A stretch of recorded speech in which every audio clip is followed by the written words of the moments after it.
ha felteszi nekem ezt a kérdést, mikor visszamegyek Párizsból, hogy akkor megmondom igen, hogy igen.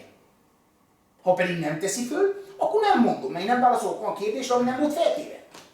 De és ő olyan ember, hogy feltenni? Vagy ő... Idáig még nem tette fel. De én sem.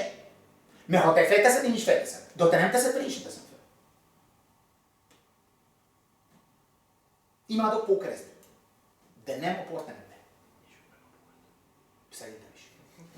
Van nyitód? Figyelj, egy szériát nyomom még, egy kicsi szériát. Tomi. De a bort behozhatok most már?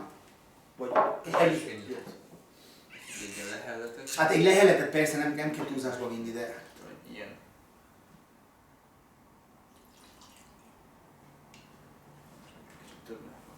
Jó van, Tomi. Nem szabad túlzásba vinni. Nem szabad túlzásba vinni. Figyelj, de még ide nagyon sokszor vissza fogsz jönni.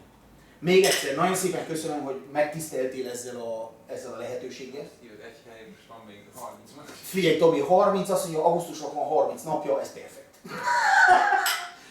Wow!